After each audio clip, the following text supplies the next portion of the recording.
ವಿಜಯ ಕರ್ನಾಟಕ ವೀಕ್ಷಕರಿಗೆ ನಮಸ್ಕಾರ. ಟಾಪ್ 5 ಸುದ್ದಿಗೆ ಸ್ವಾಗತ. ಈವರೆಗಿನ ಪ್ರಮುಖ ಸುದ್ದಿಗಳ ಹೆಡ್ಲೈನ್ಸ್ ನೋಡ್ಕೊಂಡು ಬರೋಣ. ನಾವು ಯಾವಾಗ್ಲೂ ಬ್ರದರ್ಸೇ, ಹೈಕಮಾಂಡ್ ಹೇಳಿದಾಗ ಡಿಕೆಶಿ ಸಿಎಂ ಆಗ್ತಾರೆ. ಇದು breakfast meeting result. POCSO case ನಲ್ಲಿ ಬಿಎಸ್ ಯಡಿಯೂರಪ್ಪಗೆ ತಾತ್ಕಾಲಿಕ ರಿಲೀಫ್. ಬ್ಯಾಲೆನ್ಸ್ ಯಾವಾಗ ಸೆಟಲ್ ಮಾಡ್ತೀರಾ? ಸರ್ಕಾರಕ್ಕೆ ವಿಜಯ್ ಮಲ್ಯ ಪ್ರಶ್ನೆ. ಮಾಜಿ ಶಾಸಕ ಆರ್ ವಿ ದೇವರಾಜ್ ನಿಧನ, ಅಂತಿಮ ದರ್ಶನ ಪಡೆದ ಸಿಎಂ ಸಿದ್ದರಾಮಯ್ಯ, ಸಚಿವ Zameer. National Herald case, Gandhi ಕುಟುಂಬದ ಹೆಸರಿಗೆ ಕಳಂಕ ತರುವ ಯತ್ನ, ಮಲ್ಲಿಕಾರ್ಜುನ ಖರ್ಗೆ ವಾಗ್ದಾಳಿ. ಇನ್ನು ಸುದ್ದಿಗಳ ವಿವರವನ್ನ ನೋಡ್ತಾ ಹೋಗೋದಾದ್ರೆ, ಮೊದಲನೇದಾಗಿ ಬ್ರೇಕ್ಫಾಸ್ಟ್ ಸಭೆ ಬಳಿಕ ಸಿಎಂ ಹೇಳಿದ್ದೇನೇನು. ಸುಮಾರು 1.5 ಗಂಟೆಗಳ ಕಾಲ ಸಿಎಂ ಹಾಗೂ ಡಿಸಿಎಂ ಚರ್ಚೆ ನಡೆಸಿದ್ದಾರೆ. ಬಳಿಕ ಮಾತನಾಡಿದಂತಹ ಸಿಎಂ ಸಿದ್ದರಾಮಯ್ಯ, ಮೊನ್ನೆಯೇ ಚರ್ಚೆ ಮಾಡಿದ್ದೇವೆ. ಹೈಕಮಾಂಡ್ ಅವರು ಏನ್ ಹೇಳ್ತಾರೋ ಅದರಂತೆ ನಡೆದುಕೊಳ್ಬೇಕೆಂದು ಮಾತಾಡಿದ್ದೇವೆ. ಹೈಕಮಾಂಡ್ ನಿರ್ಧಾರ, ರಾಹುಲ್ ಗಾಂಧಿ ಹೇಳಿದ್ದೇ ಅಂತಿಮ, ಅದರಂತೆ ನಡೆದುಕೊಳ್ಳಬೇಕೆಂದು ನಿರ್ಧಾರ ತೆಗೆದುಕೊಳ್ತೇವೆ ಎಂದ್ರು. ಇನ್ನು ಡಿಕೆ ಶಿವಕುಮಾರ್ ಸಿಎಂ ಆಗುವುದು ಯಾವಾಗ ಎಂಬ ಮಾಧ್ಯಮದವರ ಪ್ರಶ್ನೆಗೆ ಉತ್ತರಿಸಿದಂತಹ ಸಿಎಂ, ಹೈಕಮಾಂಡ್ ಹೇಳಿದಾಗ ಡಿಕೆಶಿ ಸಿಎಂ ಆಗ್ತಾರೆ ಎಂದು ಹೇಳಿದ್ದಾರೆ. ಇನ್ನು ನಾವು ಯಾವಾಗ್ಲೂ ಬ್ರದರ್ಸೇ, ಒಂದೇ ಪಕ್ಷದಲ್ಲಿದ್ದೇವೆ, ಒಂದೇ ಸಿದ್ಧಾಂತ ನಂಬಿದ್ದೇವೆ, ಒಟ್ಟಿಗೆ ಕೆಲಸ ಮಾಡಿ ಮತ್ತೆ 2028ಕ್ಕೆ ಪಕ್ಷ ಅಧಿಕಾರಕ್ಕೆ ತರುತ್ತೇವೆ ಎಂದು ಹೇಳಿದ್ದಾರೆ. ಇನ್ನು ಸಮಯ ಸಿಕ್ಕರೆ ದೆಹಲಿ ನಾಯಕರನ್ನ ಭೇಟಿಯಾಗುತ್ತೇನೆ. ನಾಳೆ ಮಂಗಳೂರಲ್ಲಿ ವೇಣುಗೋಪಾಲ್ ಹಾಗೂ ನಾನು ಒಂದೇ ಕಾರ್ಯಕ್ರಮದಲ್ಲಿ ಭೇಟಿಯಾಗುತ್ತಿದ್ದೇವೆ ಎಂದು ಹೇಳಿದ್ದಾರೆ. ಇನ್ನು ಡಿಸೆಂಬರ್ 8ಕ್ಕೆ ದೆಹಲಿಗೆ ಹೋಗಿ ವಾಪಸ್ ಬರುತ್ತೇವೆ ಎಂದು ಡಿಕೆಶಿ ಕೂಡ ಹೇಳಿದ್ದಾರೆ. ಇನ್ನು ಸಚಿವ ಸಂಪುಟ ವಿಸ್ತರಣೆ ಕುರಿತು ಮಾತನಾಡಿದಂತಹ ಸಿಎಂ, ಎಲ್ಲಾ ಶಾಸಕರು ಅರ್ಹರಿದ್ರು ಎಲ್ಲರನ್ನೂ ಮಂತ್ರಿ ಮಾಡಲು ಆಗೋದಿಲ್ಲ. ಕೇವಲ 15% ಮಾತ್ರ ರೀಶಫಲ್ ಮಾಡಬೇಕಾಗಿದೆ. ಹೀಗಾಗಿ ಎಲ್ಲರನ್ನ ಸಚಿವರನ್ನಾಗಿ ಮಾಡಲು ಸಾಧ್ಯವಿಲ್ಲ ಎಂದಿದ್ದಾರೆ. ಇನ್ನು ಈಗಾಗಲೇ 4 ಎಂಎಲ್ಸಿ ಸೀಟ್ ಘೋಷಣೆ ಕೂಡ ಮಾಡುವ ಬಗ್ಗೆ ಮಾತುಕತೆ ನಡೆಸಿ ಲಿಸ್ಟ್ ಫೈನಲ್ ಮಾಡಲಾಗಿದೆ.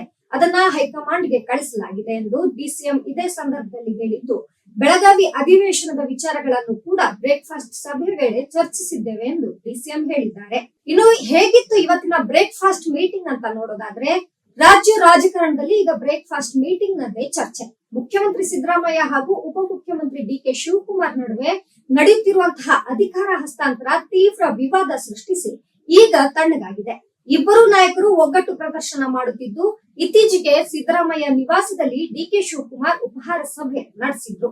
ಇದೀಗ ಡಿಕೆ ಶಿವಕುಮಾರ್ ಅವರ ಮನೆಗೆ ಭೇಟಿ ನೀಡುವ ಸರದಿ ಸಿದ್ದರಾಮಯ್ಯನವರಾಗಿದ್ದು, ಮುಖ್ಯಮಂತ್ರಿಗಳು ಸದಾಶಿವನಗರದಲ್ಲಿರುವಂತಹ ಉಪಮುಖ್ಯಮಂತ್ರಿಗಳ ಮನೆಗೆ ಭೇಟಿ ಕೊಟ್ಟರು. ಸಿಎಂ ಮನೆಗೆ ಆಗಮಿಸುತ್ತಿದ್ದಂತೆ ಡಿಕೆಶಿ ಹಾಗೂ ಅವರ ಸಹೋದರ ಡಿಕೆ ಸುರೇಶ್ ಅವರು ಆತ್ಮೀಯವಾಗಿ ಬರಮಾಡಿಕೊಂಡ್ರು. ಡಿಕೆ ಸುರೇಶ್ ಸಿಎಂ ಕಾಲಿಗೆ ಬಿದ್ದು ನಮಸ್ಕರಿಸಿದ್ರು. ಸಿಎಂ ಸಿದ್ದರಾಮಯ್ಯನವರಿಗೆ ಹೂಗುಚ್ಛ ನೀಡಿ ಸ್ವಾಗತ ಮಾಡಿದ್ರು. ಇನ್ನು ಸಿದ್ದರಾಮಯ್ಯ ಹಾಗೂ ಡಿಕೆ ಶಿವಕುಮಾರ್ ನಡುವೆ ಇದು 2ನೇ ಬ್ರೇಕ್ಫಾಸ್ಟ್ ಸಭೆಯಾಗಿದ್ದು, ಕಳೆದ ನವೆಂಬರ್ 29 ಅಂದ್ರೆ ಶನಿವಾರದಂದು ಕೂಡ ಡಿಸಿಎಂ ಅವರು ಸಿಎಂ ಅವರ ನಿವಾಸದಲ್ಲಿ ಮೊದಲ ಉಪಹಾರ ಸಭೆ ನಡೆಸಿದ್ರು. ಇಬ್ಬರು ನಾಯಕರು ಇಡ್ಲಿ ಉಪಹಾರವನ್ನ ಸವಿದಿದ್ರು. ಆ ಬಳಿಕ ನಡೆದ ಜಂಟಿ ಪತ್ರಿಕಾಗೋಷ್ಠಿಯಲ್ಲಿ ಸಿದ್ದರಾಮಯ್ಯ ಮತ್ತು ಡಿಕೆ ಶಿವಕುಮಾರ್ ಒಗ್ಗಟ್ಟು ಪ್ರದರ್ಶನ ಮಾಡಿದ್ರು. ನಾಯಕತ್ವ ಬದಲಾವಣೆ ವಿಚಾರವಾಗಿ ಹೈಕಮಾಂಡ್ ತೀರ್ಮಾನಕ್ಕೆ ಬದ್ಧ ಎಂದು ಇಬ್ಬರು ನಾಯಕರು ಸ್ಪಷ್ಟಪಡಿಸಿದ್ದರು. ಇದಾದ ಬಳಿಕ ರಾಜ್ಯ ಕಾಂಗ್ರೆಸ್ನಲ್ಲಿ ನಡೆಯುತ್ತಿದ್ದಂತಹ ಅಧಿಕಾರ ಹಸ್ತಾಂತರದ ಚರ್ಚೆಗಳು ತಣ್ಣಗಾಗಿದ್ವು. ಇದೀಗ ಸಿದ್ದರಾಮಯ್ಯ ಮತ್ತು ಡಿಕೆ ಶಿವಕುಮಾರ್ 2ನೇ ಬಾರಿಗೆ ಭೇಟಿಯಾಗಿದ್ದು, ಒಗ್ಗಟ್ಟಿನ ಸಂದೇಶ ಸಾರುವಲ್ಲಿ ಯಶಸ್ವಿಯಾಗಿದ್ದಾರೆ. ಕರ್ನಾಟಕ ನಾಯಕತ್ವ ಬದಲಾವಣೆ ವಿವಾದವನ್ನ ತಣ್ಣಗಾಗಿಸುವಲ್ಲಿ ಹೈಕಮಾಂಡ್ ಪಾತ್ರ ಮಹತ್ವದ್ದಾಗಿದೆ. ಇಬ್ಬರು ನಾಯಕರಿಗೆ ಒಗ್ಗಟ್ಟು ಪ್ರದರ್ಶನಕ್ಕೆ ಸೂಚನೆ ನೀಡಿದ್ದ ಹೈಕಮಾಂಡ್ ಅದರಂತೆ ಸಿದ್ದರಾಮಯ್ಯ ಮತ್ತು ಡಿಕೆ ಶಿವಕುಮಾರ್ ಅವರನ್ನ 1 ವಾರದ ಅವಧಿಯಲ್ಲಿ 2 ಬಾರಿ ಭೇಟಿ ಮಾಡಿಸುವಲ್ಲಿ ಯಶಸ್ವಿಯಾಗಿದೆ. ಇನ್ನು ಬ್ರೇಕ್ಫಾಸ್ಟ್ ಸಂಧಾನ ಸಕ್ಸಸ್. ಸಿದ್ದು ಸದ್ಯಕ್ಕೆ ಸೇಫ್, ಡಿಕೆಶಿಗೆ ಮುಂದಿದೆ ಅಗ್ನಿ ಪರೀಕ್ಷೆ. ಏನಿದು ಹೊಸ ರಾಜಸೂತ್ರ ಅಂತ ನೋಡೋದಾದ್ರೆ, ಈ ಮಧ್ಯೆ ಗೃಹ ಸಚಿವ ಡಾಕ್ಟರ್ ಜಿ ಪರಮೇಶ್ವರ್ ಅವರು ಸಿದ್ದರಾಮಯ್ಯ ಮತ್ತು ಡಿಕೆ ಶಿವಕುಮಾರ್ ನಡುವಿನ 2ನೇ ಸುತ್ತಿನ ಉಪಹಾರದ ಬಗ್ಗೆ ಪ್ರತಿಕ್ರಿಯೆ ನೀಡಿದ್ದಾರೆ. ನಾನು ಸಿಎಂ ಹಾಗೂ ಡಿಸಿಎಂ ಇಬ್ಬರನ್ನು ಒಟ್ಟಿಗೆ ಉಪಹಾರಕ್ಕಾಗಿ ಆಹ್ವಾನ ನೀಡುತ್ತೇನೆ ಎಂದು ಸೂಚ್ಯವಾಗಿ ಹೇಳಿದ್ದಾರೆ. ಸದ್ಯ ಡಿಕೆ ಶಿವಕುಮಾರ್ ಮನೆಯಲ್ಲಿ ಉಪಹಾರ ಸಭೆ ನಡೆದಿದ್ದು, ಸಿದ್ದರಾಮಯ್ಯ ಅವರೊಂದಿಗೆ ಡಿಕೆ ಸುರೇಶ್ ಹಾಗೂ ಕುಣಿಗಲ್ ಶಾಸಕ ರಂಗನಾಥ್ ಕೂಡ ಭಾಗಿಯಾಗಿದ್ರು. ಉಪಹಾರದಲ್ಲಿ ಸಿದ್ದರಾಮಯ್ಯನವರ ಇಷ್ಟದ ನಾಟಿಕೋಳಿ ಸಾಂಬಾರ್ ಹಾಗೂ ಇಡ್ಲಿ ಮಾಡಿಸಲಾಗಿದ್ದು, ನಾಯಕರು ಉಪಹಾರವನ್ನ ಸವಿದ್ರು. ಇನ್ನು ಮುಂದಿನ ಪ್ರಮುಖ ಸುದ್ದಿಯನ್ನ ನೋಡೋದಾದ್ರೆ, ಮಾಜಿ ಸಿಎಂ ಬಿಎಸ್ ಯಡಿಯೂರಪ್ಪ ಅವರಿಗೆ ಪೋಕ್ಸೋ ಕೇಸ್ ಪ್ರಕರಣದಲ್ಲಿ ಸದ್ಯ ತಾತ್ಕಾಲಿಕ ರಿಲೀಫ್ ಸಿಕ್ಕಿದೆ. ಬಿಎಸ್ ಯಡಿಯೂರಪ್ಪನವರ ವಿಚಾರಣೆಗೆ ಮಧ್ಯಂತರ ತಡೆಯನ್ನ ಸುಪ್ರೀಂ ಕೋರ್ಟ್ ನೀಡಿದೆ. ಪೋಕ್ಸೋ ಪ್ರಕರಣದಲ್ಲಿ ಯಡಿಯೂರಪ್ಪನವರಿಗೆ ಸಮನ್ಸ್ ಜಾರಿಗೊಳಿಸಲಾಗಿತ್ತು. ಈ ಪ್ರಕರಣದಲ್ಲಿ ತನಿಖೆಯ ಉದ್ದೇಶದಿಂದ ಬಿಎಸ್ವೈಗೆ ನೀಡಿದ್ದ ಸಮನ್ಸ್ ಪ್ರಶ್ನಿಸಿ ಅವರು ಸುಪ್ರೀಂ ಕೋರ್ಟ್ ಮೊರೆ ಹೋಗಿದ್ರು. ಅರ್ಜಿ ವಿಚಾರಣೆ ನಡೆಸಿದಂತಹ ಸುಪ್ರೀಂ ಕೋರ್ಟ್ ಇದೀಗ ಮಧ್ಯಂತರ ತಡೆಯನ್ನ ಕೊಟ್ಟಿದೆ. ಸುಪ್ರೀಂ ಕೋರ್ಟ್ ಮುಖ್ಯ ನ್ಯಾಯಮೂರ್ತಿಗಳ ಪೀಠದಲ್ಲಿ ಅರ್ಜಿ ವಿಚಾರಣೆ ನಡೆಸಲಾಗಿತ್ತು. ಈ ವೇಳೆ ಪ್ರಕರಣಕ್ಕೆ ಸಂಬಂಧಿಸಿದಂತೆ ಹೈಕೋರ್ಟ್ ತೀರ್ಪನ್ನು ತಪ್ಪಾಗಿ ಅರ್ಥೈಸಲಾಗಿದೆ.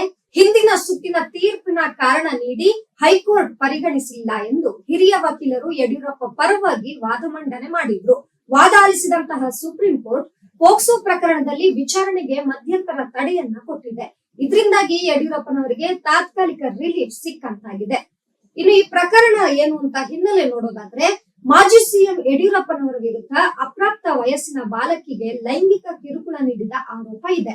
ಡಾಲರ್ಸ್ ಕಾಲೋನಿಯಲ್ಲಿನ ನಿವಾಸದಲ್ಲಿ 17 ವರ್ಷದ ಬಾಲಕಿ ಮೇಲೆ ಲೈಂಗಿಕ ದೌರ್ಜನ್ಯನ ಎಸಗಿದ್ದಾರೆ ಎಂಬ ಆರೋಪ ಕೇಳಿ ಬಂದಿತ್ತು. ಸಮಸ್ಯೆ ಪರಿಹಾರ ನೀಡುವಂತೆ ಸಹಾಯ ಕೇಳಿ ತಾಯಿ ಜೊತೆಗೆ ಬಂದಂತಹ ಬಾಲಕಿ ಮೇಲೆ ಬಿಎಸ್ವೈ ಲೈಂಗಿಕ ದೌರ್ಜನ್ಯ ಎಸಗಿದ್ದಾರೆ ಎಂಬುದು ಆರೋಪ ಆಗಿದೆ. ಈ ಸಂಬಂಧಿಸಿದಂತೆ ಮಾರ್ಚ್ 2024ರಲ್ಲಿ ಬಾಲಕಿಯ ತಾಯಿ ದೂರು ನೀಡಿದ್ರು. ಈ ದೂರಿನ ಅನ್ವಯ ಲೈಂಗಿಕ ಅಪರಾಧಗಳಿಂದ ಮಕ್ಕಳ ರಕ್ಷಣಾ ಕಾಯ್ದೆ ಪೋಕ್ಸೋ ಅಡಿಯಲ್ಲಿ ನಗರದ ಸದಾಶಿವನಗರ ಪೊಲೀಸ್ ಠಾಣೆಯಲ್ಲಿ ಪ್ರಕರಣವನ್ನ ದಾಖಲು ಮಾಡಲಾಗಿತ್ತು. ಈ ಪ್ರಕರಣ ಸಾಕಷ್ಟು ಸದ್ದುಗದ್ದಲಕ್ಕೆ ಕೂಡ ಕಾರಣವಾಗಿತ್ತು. ಪ್ರಕರಣ ಗಂಭೀರ ಸ್ವರೂಪ ಪಡೆದುಕೊಂಡಂತ ಹಿನ್ನೆಲೆ ರಾಜ್ಯ ಸರ್ಕಾರ ಈ ಪ್ರಕರಣವನ್ನ ಸಿಐಡಿಗೆ ವರ್ಗಾವಣೆ ಮಾಡಿತ್ತು. ಸಿಐಡಿ ತನಿಖೆಯನ್ನ ನಡೆಸಿ ಸಾಕ್ಷಿ ನಾಶ ಮತ್ತು ಪ್ರಕರಣವನ್ನ ಮುಚ್ಚಿ ಹಾಕಲು ಪ್ರಯತ್ನಿಸಿದ ಆರೋಪ ಅಡಿಯಲ್ಲಿ ಬಿಎಸ್ವೈ ಮತ್ತು 3 ಸಹಾಯಕರ ವಿರುದ್ಧ 750 ಪುಟಗಳ ಆರೋಪ ಪಟ್ಟಿ ಕೂಡ ಸಲ್ಲಿಸಿದೆ. ಈ ನಡುವೆ ದೂರು ನೀಡಿದ್ದ ಬಾಲಕಿಯ ತಾಯಿ ಮತ್ತು ಆ ಬಾಲಕಿ ಇಬ್ಬರು ಈಗಾಗಲೇ ಮ್ಯಾಜಿಸ್ಟ್ರೇಟ್ ಮುಂದೆ ಹೇಳಿಕೆಗಳನ್ನ ನೀಡಿದ್ದಾರೆ. ಬಾಲಕಿಯ ತಾಯಿ ಮೇ 26, 2024ರಂದು ಮೃತಪಟ್ಟಿದ್ದಾರೆ. ಇದಕ್ಕೆ ಅನಾರೋಗ್ಯ ಕಾರಣ ಎಂದು ಹೇಳಲಾಗುತ್ತಿದೆ. ಇನ್ನು ಮುಂದಿನ ಸುದ್ದಿ ವಿಜಯ್ ಮಲ್ಯ ಅವರಿಗೆ ಸಂಬಂಧಪಟ್ಟಂತದ್ದು. ಹಲವು ಬ್ಯಾಂಕುಗಳಿಗೆ ಕೋಟ್ಯಾಂತರ ರೂಪಾಯಿ ವಂಚಿಸಿ ಲಂಡನ್ ನಲ್ಲಿ ನೆಲೆಸಿರುವಂತಹ ಮಾಜಿ ರಾಜ್ಯಸಭಾ ಸದಸ್ಯ ಹಾಗೂ ಯುಬಿ ಸಂಸ್ಥೆಯ ಅಧ್ಯಕ್ಷ ವಿಜಯ್ ಮಲ್ಯ ಭಾರತದ ಹಣಕಾಸು ಸಚಿವಾಲಯಕ್ಕೆ ಗಂಭೀರ ಪ್ರಶ್ನೆಯನ್ನ ಕೇಳಿದ್ದಾರೆ. ಈ ಸಂಬಂಧ ಟ್ವೀಟ್ ಮಾಡಿರುವಂತಹ ವಿಜಯ್ ಮಲ್ಯ, ನನ್ನಿಂದ ಹೆಚ್ಚುವರಿಯಾಗಿ ರಿಕವರಿ ಮಾಡಿಕೊಂಡಿರುವ ಹಣದ ಲೆಕ್ಕ ಯಾವಾಗ ಕೊಡ್ತೀರಾ ಮತ್ತು ಯಾವಾಗ ಚುಕ್ತ ಮಾಡ್ತೀರಾ ಎಂದು ಪ್ರಶ್ನಿಸಿದ್ದಾರೆ. ಲಂಡನ್ ನಲ್ಲಿ ಕುಳಿತು ಕರ್ನಾಟಕ ಹೈಕೋರ್ಟ್ ನಲ್ಲಿ ವಿಜಯ್ ಮಲ್ಯ ರಿಟ್ ಅರ್ಜಿ ಸಲ್ಲಿಸಿದ್ದಾರೆ. ಇನ್ನೊಂದು ಕಡೆ ಅವರನ್ನ ಗಡೀಪಾರು ಮಾಡಲು ಕಾನೂನು ಹೋರಾಟವು ನಡೀತಾ ಇದೆ. ನವೆಂಬರ್ ತಿಂಗಳಲ್ಲಿ ರಾಜ್ಯ ಹೈಕೋರ್ಟ್ ನಲ್ಲಿ ವಿಜಯ್ ಮಲ್ಯ ಅರ್ಜಿಯನ್ನ ಸಲ್ಲಿಸಿದ್ರು. ಸರ್ಕಾರ ಮತ್ತು ಸಾರ್ವಜನಿಕ ವಲಯದ ಬ್ಯಾಂಕ್ಗಳು ನನ್ನನ್ನು ಹಾಗೂ ಸಾರ್ವಜನಿಕರಿಗೆ ಯಾಕೆ ಮೋಸ ಮಾಡ್ತಿದೆ ಎಂದು ವಿಜಯ್ ಮಲ್ಯ ಪ್ರಶ್ನಿಸಿದ್ದಾರೆ. ಇತ್ತೀಚೆಗೆ ಅವರು ಪಾಡ್ಕಾಸ್ಟ್ ನಲ್ಲಿ ಕೂಡ ತಮ್ಮ ಅಭಿಪ್ರಾಯವನ್ನ ಮಂಡಿಸಿದ್ರು. ಇನ್ನು ಕೆಲವು ಗಂಟೆಯ ಹಿಂದಷ್ಟೇ ಟ್ವೀಟ್ ಮಾಡಿರುವ ಅವರು, ಕೇಂದ್ರ ಹಣಕಾಸು ಸಚಿವರು ಸಂಸತ್ತಿನಲ್ಲಿ ನನ್ನ ವಿಷಯವನ್ನ ಪ್ರಸ್ತಾಪಿಸಿ ನನ್ನಿಂದ ಇದುವರೆಗೆ 14,100 ಕೋಟಿ ರೂಪಾಯಿ ವಸೂಲು ಮಾಡಿರುವುದಾಗಿ ಹೇಳಿದ್ದಾರೆ. ಆದ್ರೆ ಅವರ ಹೇಳಿಕೆಗೂ ಬ್ಯಾಂಕ್ ಹೇಳಿಕೆಗೂ ವ್ಯತ್ಯಾಸ ಇದೆ ಎಂದು ಎಕ್ಸ್ ಮೂಲಕ ತಿಳಿಸಿದ್ದಾರೆ. ಸಾರ್ವಜನಿಕ ವಲಯದ ಬ್ಯಾಂಕ್ಗಳು ನನ್ನಿಂದ 10,000 ಕೋಟಿ ರೂಪಾಯಿ ವಸೂಲಿ ಮಾಡಿರುವುದಾಗಿ ತಿಳಿಸಿವೆ. ಕೇಂದ್ರ ಹಣಕಾಸು ಸಚಿವರು 14,100 ಕೋಟಿ ಎಂದು ಹೇಳ್ತಾ ಇದ್ದಾರೆ. ಹಾಗಾದ್ರೆ 4,000 ಕೋಟಿ ರೂಪಾಯಿ ವ್ಯತ್ಯಾಸಕ್ಕೆ ಕಾರಣ ಏನು ಎನ್ನುವುದನ್ನ ಸ್ಪಷ್ಟಪಡಿಸಲಿ ಎಂದು ವಿಜಯ್ ಮಲ್ಯ ಒತ್ತಾಯಿಸಿದ್ದಾರೆ. ಇನ್ನು ಇನ್ನೊಂದು ರೀತಿಯ ಹೇಳಿಕೆಯು ಹಣಕಾಸು ಸಚಿವಾಲಯದಿಂದ ಬರ್ತಾ ಇದೆ. ನಾನು ಇನ್ನೂ 10,000 ಕೋಟಿ ಬಾಕಿ ಉಳಿಸಿಕೊಂಡಿದ್ದೇನೆ ಎಂದು ಹೇಳುತ್ತಿದ್ದಾರೆ. ಬ್ಯಾಂಕುಗಳು 7,000 ಕೋಟಿ ಬಾಕಿ ಅಂತ ಹೇಳ್ತಾ ಇದೆ. ಇದುವರೆಗೆ ನನ್ನಿಂದ ವಸೂಲು ಮಾಡಿರುವ ದುಡ್ಡಿಗೆ ಯಾವ ಲೆಕ್ಕವನ್ನು ಕೂಡ ಅಥವಾ ಸ್ಟೇಟ್ಮೆಂಟ್ ಅನ್ನು ಕೂಡ ಕೊಟ್ಟಿಲ್ಲ ಎಂದು ವಿಜಯ್ ಮಲ್ಯ ಗಂಭೀರ ಆರೋಪವನ್ನ ಮಾಡಿದ್ದಾರೆ. ಇನ್ನು ನಿಜಾಂಶವನ್ನ ತಿಳಿಯಲು ನಿವೃತ್ತ ನ್ಯಾಯಾಧೀಶರನ್ನ ನೇಮಿಸಿ ತನಿಖೆ ನಡೆಸಬಾರದೆ? ಈ ರೀತಿಯ ದುರದೃಷ್ಟಕರ ಪರಿಸ್ಥಿತಿ ನನಗೆ ಯಾಕೆ? ಹಣಕಾಸು ಸಚಿವಾಲಯ ಮತ್ತು ಬ್ಯಾಂಕಿನ ಹೇಳಿಕೆಯಲ್ಲಿ ದೊಡ್ಡ ವ್ಯತ್ಯಾಸ ಇದೆ. 4,000 ಕೋಟಿ ವ್ಯತ್ಯಾಸದ ಬಗ್ಗೆ ಸ್ಪಷ್ಟತೆ ಇಲ್ಲ. ಹೆಚ್ಚುವರಿಯಾಗಿ ಪಾವತಿಸಿದ್ದರೆ ಅದರ ಸೆಟಲ್ಮೆಂಟ್ ಯಾವಾಗ ಎಂದು ವಿಜಯ್ ಮಲ್ಯ ಪ್ರಶ್ನಿಸಿದ್ದಾರೆ. ಇನ್ನು ಮುಂದಿನ ಸುದ್ದಿಯನ್ನ ನೋಡೋದಾದ್ರೆ, ಬೆಂಗಳೂರು ಚಿಕ್ಕಪೇಟೆ ಕ್ಷೇತ್ರದ ಮಾಜಿ ಶಾಸಕ ಆರ್ ವಿ ದೇವರಾಜ್ ನಿಧನ. ಅಂತಿಮ ದರ್ಶನ ಪಡೆದಂತಹ ಸಿಎಂ ಸಿದ್ದರಾಮಯ್ಯ. ಬೆಂಗಳೂರಿನ ಚಿಕ್ಕಪೇಟೆ ವಿಧಾನಸಭಾ ಕ್ಷೇತ್ರದ ಕಾಂಗ್ರೆಸ್ ಮಾಜಿ ಶಾಸಕ ಆರ್ ವಿ ದೇವರಾಜ್ ಅವರು 67 ವಯಸ್ಸಾಗಿತ್ತು. ಸೋಮವಾರ ಹೃದಯಾಘಾತದಿಂದ ನಿಧನರಾಗಿದ್ದಾರೆ. ಮೈಸೂರಿನ ಚಾಮುಂಡಿ ಬೆಟ್ಟಕ್ಕೆ ತೆರಳಿದಂತಹ ಸಂದರ್ಭದಲ್ಲಿ ತೀವ್ರ ಹೃದಯಾಘಾತಕ್ಕೆ ಒಳಗಾದ್ರು. ತಕ್ಷಣವೇ ಅಪೋಲೋ ಆಸ್ಪತ್ರೆಗೆ ದಾಖಲಿಸಿ ಚಿಕಿತ್ಸೆ ನೀಡಿದ ನಂತರ ಮೈಸೂರಿನ ಜಯದೇವ ಹೃದ್ರೋಗ ಆಸ್ಪತ್ರೆಗೆ ಕರೆದೊಯ್ಯುವ ಸಂದರ್ಭದಲ್ಲಿ ಕೊನೆಯುಸಿರೆಳೆದಿದ್ದಾರೆ ಎಂದು ತಿಳಿದು ಬಂದಿದೆ. ಇನ್ನು ಬ್ರೇಕ್ಫಾಸ್ಟ್ ಮೀಟಿಂಗ್ ಮುಗಿಸಿದ ತಕ್ಷಣ ಆರ್ ವಿ ದೇವರಾಜ್ ಮನೆಗೆ ಭೇಟಿ ಕೊಟ್ಟಂತಹ ಸಿಎಂ ಸಿದ್ದರಾಮಯ್ಯ ಅಂತಿಮ ದರ್ಶನ ಪಡೆದ್ರು. ದುಃಖ ತಪ್ತರಾಗಿದ್ದ ಕುಟುಂಬಸ್ಥರಿಗೆ ಧೈರ್ಯ ತುಂಬಿದ್ರು.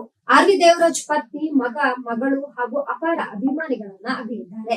ಸಿಎಂ ಸಿದ್ದರಾಮಯ್ಯ ಜೊತೆಗೆ ಇಂದು ಚಾಮರಾಜನಗರ ಶಾಸಕ ಹಾಗೂ ಸಚಿವ ಜಮೀರ್ ಅಹ್ಮದ್ ಕೂಡ ಭೇಟಿ ನೀಡಿದ್ರು. ಆರ್.ವಿ. ದೇವರಾಜ್ ಚಾಮರಾಜಪೇಟೆ, ಚಿಕ್ಕಪೇಟೆ ಶಾಸಕರಾಗಿ ಸೇವೆ ಸಲ್ಲಿಸಿದ್ದು, ಕಾಂಗ್ರೆಸ್ ಹಿರಿಯ ಮುಖಂಡರ ಈ ಅಗಲಿಕೆಗೆ ರಾಜಕೀಯ ಮುಖಂಡರು ಸಂತಾಪ ಸೂಚಿಸಿದ್ದಾರೆ. ಇನ್ನು ಮುಂದಿನ ಸುದ್ದಿಯನ್ನ ನೋಡೋದಾದ್ರೆ, ಕಾಂಗ್ರೆಸ್ ಅಧ್ಯಕ್ಷ ಮಲ್ಲಿಕಾರ್ಜುನ ಖರ್ಗೆ ಅವರು ಪ್ರಧಾನಿ ನರೇಂದ್ರ ಮೋದಿ ಜಾರಿ ನಿರ್ದೇಶನಾಲಯ ವಿರುದ್ಧ ತೀವ್ರ ವಾಗ್ದಾಳಿ ನಡೆಸಿದ್ದಾರೆ. ರಾಷ್ಟ್ರೀಯ ಹೆರಾಲ್ಡ್ ಪ್ರಕರಣದಲ್ಲಿ ಸೋನಿಯಾ ಗಾಂಧಿ ಮತ್ತು ರಾಹುಲ್ ಗಾಂಧಿ ವಿರುದ್ಧ ಇಡಿ ಹೊಸ ಪ್ರಕರಣ ದಾಖಲಿಸಿದ ಬೆನ್ನಲ್ಲೇ ಖರ್ಗೆ ಈ ಪ್ರತಿಕ್ರಿಯೆ ನೀಡಿದ್ದಾರೆ.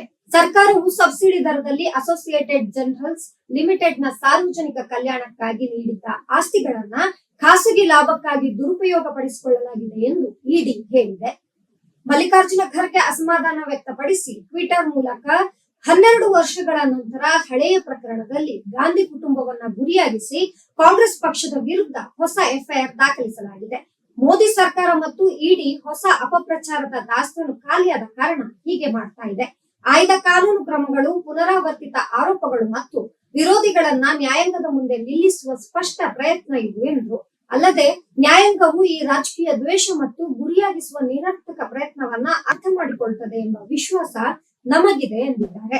ಇನ್ನು ಮುಂದಿನ ಕೊನೆಯ ಸುದ್ದಿಯನ್ನ ನೋಡೋದಾದ್ರೆ, ಬ್ರೇಕ್ಫಾಸ್ಟ್ ಮೀಟಿಂಗ್ ಬರೀ ಟೀಸರ್ ಎಂದ ಬಸವರಾಜ ಬೊಮ್ಮಾಯಿ. ಸಿಎಂ ಡಿಸಿಎಂ ನಡುವಿನ ಬ್ರೇಕ್ಫಾಸ್ಟ್ ಮೀಟಿಂಗ್ ಬರೀ ಟೀಸರ್, ಸಿನಿಮಾ ಇನ್ನೂ ಬಾಕಿ ಇದೆ, ಕೆಲವೇ ದಿನಗಳಲ್ಲಿ ಚಿತ್ರ ಬಿಡುಗಡೆಯಾಗಲಿದೆ ಎಂದು ಮಾಜಿ ಸಿಎಂ ಹಾಗೂ ಸಂಸದ ಬಸವರಾಜ ಬೊಮ್ಮಾಯಿ ವ್ಯಂಗ್ಯವಾಡಿದ್ದಾರೆ. ನವದೆಹಲಿಯಲ್ಲಿ ಖಾಸಗಿ ಸುದ್ದಿ ಸಂಸ್ಥೆಗೆ ಮಾತನಾಡಿದಂತಹ ಅವರು, ಕೆಲವೇ ದಿನಗಳಲ್ಲಿ ಕಾಂಗ್ರೆಸ್ ಪರಿಸ್ಥಿತಿ ಏನು ಅನ್ನೋದು ಹೊರಬೀಳುತ್ತೆ. ಇಬ್ಬರಿಗೂ ಒಬ್ಬರಿಗೊಬ್ಬರು ಬ್ರೇಕ್ಫಾಸ್ಟ್ ಮಾಡುತ್ತಾ ಕಾಲಹರಣ ಮಾಡ್ತಾ ಇದ್ದಾರೆ. ಒಬ್ಬರು ಕುರ್ಚಿಯನ್ನ ಕಸಿಯಲು ಪ್ರಯತ್ನಿಸುತ್ತಿದ್ದಾರೆ, ಇನ್ನೊಬ್ರು ಅದನ್ನ ಉಳಿಸಿಕೊಳ್ಳಲು ಪ್ರಯತ್ನಿಸ್ತಾ ಇದ್ದಾರೆ. ಕರ್ನಾಟಕದ ನಾಟಕ ನಿಲ್ಲಬೇಕು ಅನ್ನುವಂಥದ್ದು ರಾಜ್ಯದ ಜನರ ಇಚ್ಛೆಯಾಗಿದೆ ಎಂದು ಹೇಳಿದ್ರು. ಇದು ಈವರೆಗಿನ ಪ್ರಮುಖ ಸುದ್ದಿಗಳು. ನಿರಂತರ ಸುದ್ದಿಗಾಗಿ ನೋಡ್ತಾ ಇರಿ ವಿಜಯ ಕರ್ನಾಟಕ ಯೂಟ್ಯೂಬ್ ಚಾನೆಲ್. ಧನ್ಯವಾದ.